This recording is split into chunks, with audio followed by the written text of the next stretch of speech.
बिस्मिल्लाहिर्रहमानिर्रहीम। अस्सलाम वालेकुम। हकीकत टीवी साइंस एंड हेल्थ में खुश आमदीद। नेतन्याहू आधी रात को आया और उसने कौम से, ईरानियों से और पूरे वर्ल्ड से हंगामी तकरीर की। और इसमें दो बड़े क्लियर मैसेज हैं। ये तकरीर हमेशा याद रखी जाएगी और इस तरह याद रखी जाएगी ये बताने के लिए कि जब इजराइल ने ईरान पर हमला किया, रिटेलिएट किया, तो उससे पहले नेतन्याहू ने तकरीर की। नेतन्याहू ने तकरीर की और क्लियरली उसने बता दिया है, दो काम उसने किए। उसने कहा कि हम हमला करने के लिए जा रहे हैं और ईरान ने हम पर 2 दफा हमला किया और ये कोई मुल्क बर्दाश्त नहीं करता, हम हमला करने के लिए जा रहे हैं। उसने बड़ा क्लियरली कहा कि अब हमारी तैयारियां मुकम्मल हो चुकी हैं, हम ईरान पर स्ट्राइक करने जा रहे हैं और अब हमें कोई नहीं रोक सकता। साथ उसने जो पैगाम दिया है वो दिया है उसने मैक्रन को। आपको पता है कि फ्रांस के सदर मैक्रन ने आज एक तो उन्होंने खुद इजराइल को असले की सप्लाई जो है वो रोक दी है। दूसरा, उसने ऐलान किया है सारी दुनिया के सामने, उसने कहा है कि बाकी ममालिक भी इजराइल को असले की सप्लाई रोक दे, क्योंकि गजा में जो इसने मासूमों लाखों लोगों को मारकर बर्बरियत किया, उसने कहा कि सारी दुनिया का जो असला है वो मासूमों फ़लस्तीनियों के खिलाफ इस्तेमाल हो रहा है गजा के अंदर और बाकी जगहों पर। तो मैं तमाम ममालिक को कह रहा हूं, अब वक्त आ गया है, यूरोप खास तौर पर, इजराइल को एक वेपन भी नहीं जाना चाहिए, किसी सूरत नहीं। नेतन्याहू ने आकर उसको कहा कि तुम्हें शर्म आनी चाहिए।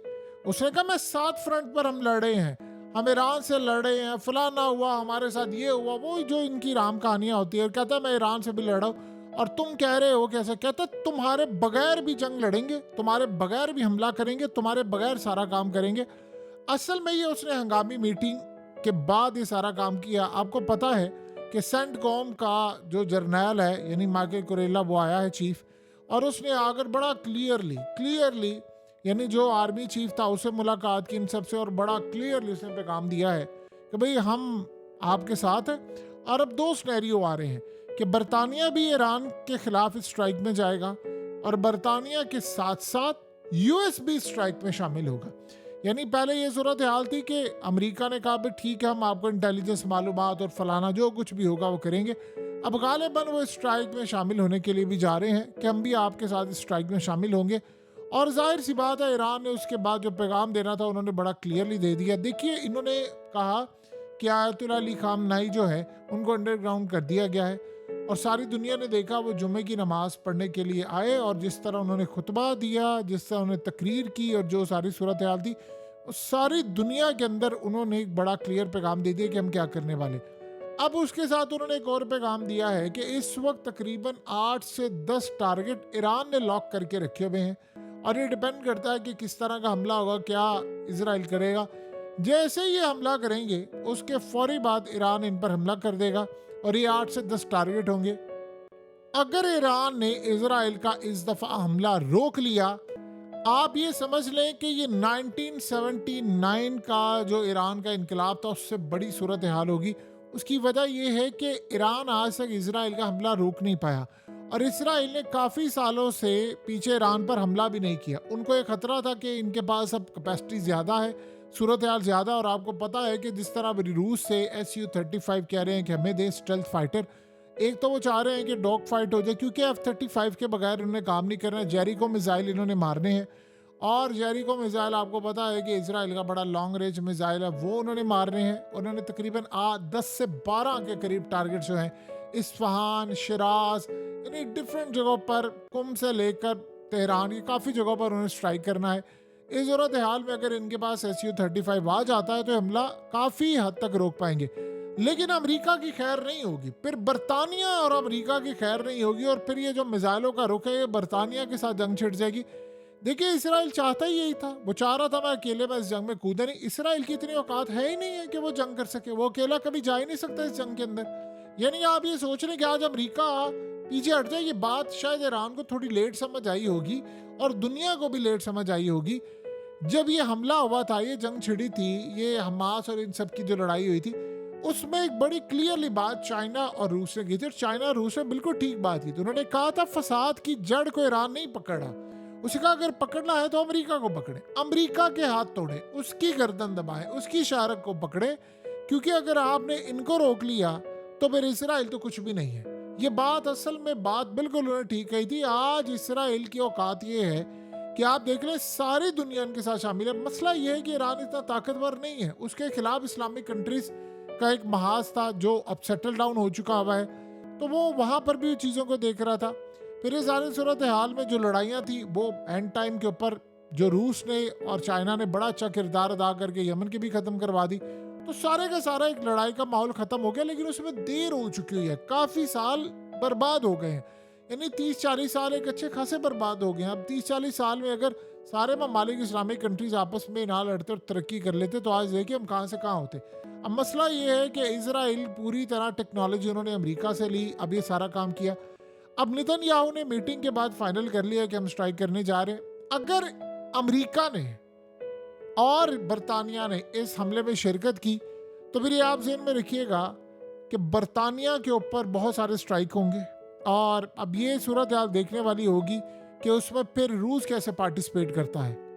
क्योंकि देखिए अल्टीमेटली एक टाइम ऐसा आने वाला है कि आज तक तो आपको चाइना हमेशा न्यूट्रल रहता हुआ नजर आता है, लेकिन एक टाइम ऐसा आने वाला है कि चाइना न्यूट्रल नहीं रहेगा, और चाइना और रूस की इस वक्त पूरी कोशिश होगी कि ईरान का एटमी प्रोग्राम उन्होंने बचाना है, इस हमले को बचाना है। और ये बात आप ज़हन में रखें कि ईरान ने हमला करने से पहले चाइना और रूस को ऑन बोर्ड लिया था और उन्होंने ग्रीन सिग्नल दिया था कि आपका हमला बिल्कुल जायज़ है, आपको ये हमला करना चाहिए, जवाब देना चाहिए। क्योंकि एक बात ज़हन में रखिएगा, ये जो आयतुल्ला अली खामनाई है असल में यही वो है जो पिछले काफ़ी सालों से, यानी गवर्नमेंट तो जो चल रही है सो चल रही है, ये मेन किरदार इनका है। तो चाइना की लीडरशिप हो या रूस की लीडरशिप हो या कोई भी लीडरशिप हो, उसमें जो सबसे बड़ा मेन किरदार है वो आयतुल्ला का है।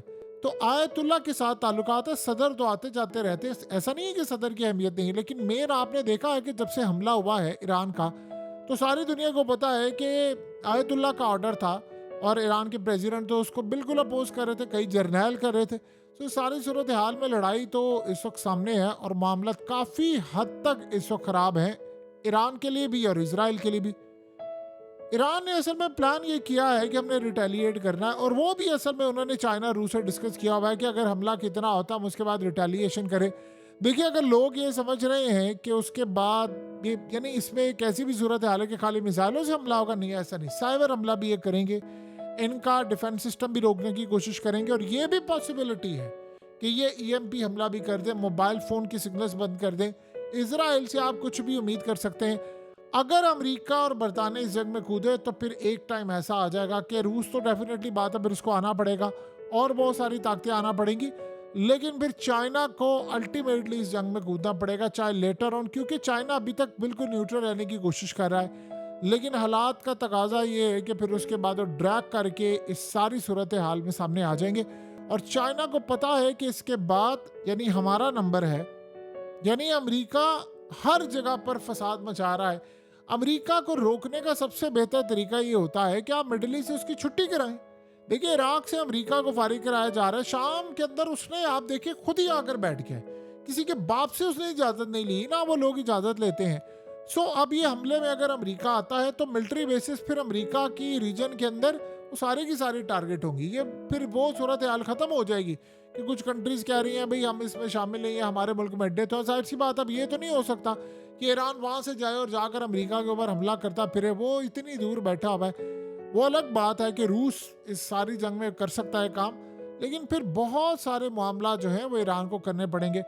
देखिए इस्लामिक कंट्रीज़ में एक वाहिद कंट्री ईरान है जिन्होंने ये करेज दिखाई है, जिन्होंने ये हिम्मत दिखाई है, बाकी कोई आगे आने को तैयार नहीं। ये मिडिल ईस्ट की जंग अगर अभी तक चल रही है तो ये ईरान के दम पर चल रही है। अलग बात है कि ईरान के अंदर बहुत सारे मुखबिर बैठे हुए हैं, ऐसे लोग बैठे हुए हैं जो सदर तक की मुखबरियां करके उनको रास्ते से हटा देते हैं, लेकिन फिर भी ईरान लड़ रहा है ना। ये अगर हिजबुल्लाह की लड़ाई हो रही है, हमास की लड़ाई हो रही है, अगर अभी तक बहुत सारी चीज़ें आपके हाथ से नहीं निकली तो वो ईरान की वजह से है, वो ईरान लड़ ही रहा है ना, बाकी तो कोई आगे होकर नहीं लड़ा। और अभी आप एक चीज़ आपने गौर की होगी, ऐसी सूरत हाल है कि बाकियों ने अब मजम्मत भी करना छोड़ दी है। पहले ऐसा होता था कि चले मजम्मत कर लेते थे कि जी फलाना इन्होंने किया है। आपने एक चीज़ गौर की है कि हसन नसरुल्लाह के मरने के बाद इस्लामिक कंट्रीज़ ने मजम्मत करना भी छोड़ दी है, एक आधे के सिवा कोई मजम्मत करने को तैयार नहीं। तो ये सूरत हाल इंडिकेट कर रही है कि ये लड़ाई ईरान की है।